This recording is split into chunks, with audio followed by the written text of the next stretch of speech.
This entryway has needed a rug for some time now. It is a very awkward space. It's quite long. The door is fairly wide. So if you do a standard size entryway rug, it looks too small. Or if you do one that's too long, you cover this grate right here. Hey, it's Brianna. Today, I'm gonna show you how to create a custom-sized area rug using Floorigami carpet tiles. So let's get started.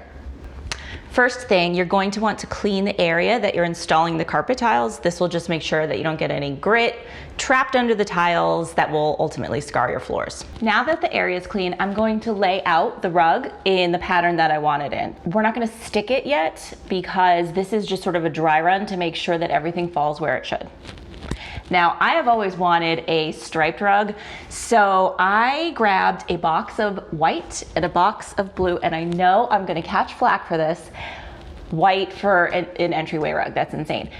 These you can actually lift up and clean, and if they get really grungy, you can just replace them. So buy a few extra, I don't know, I think it's worth the risk. It's gonna be super cute.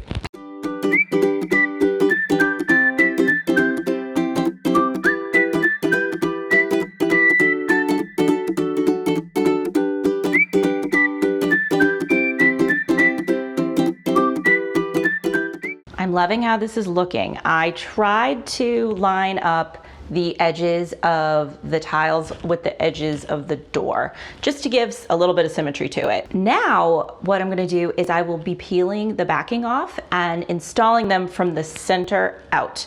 The reason you wanna do this is because if you start from an edge, you might find out that you've drifted a little as you've gone down the line. So this will sort of keep everything in the same place that you practiced with. So you might be wondering, how are you supposed to clean this if it's stuck to the floor?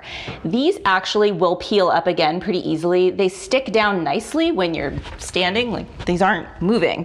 However, they're easy to pull up and wash. And then to stick them back down, you just use one of these stickers that they include in every box. Now it's time to deal with these last two pieces that are covering our floor vent. So we'll just pull this out.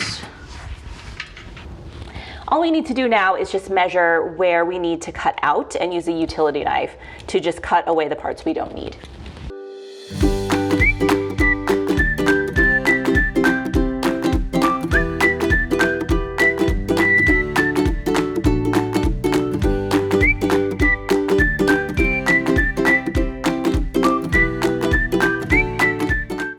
Now that everything is beautifully installed, we're just going to vacuum one last time to clean up all of the shedding, and it will also marry all of those seams so it will look like one continuous rug. Here's the after. Clearly my dogs are huge fans, and I think I'm gonna be seeing a lot of them on this rug. If you enjoyed this project, please hit that like button, and I'll catch you next time.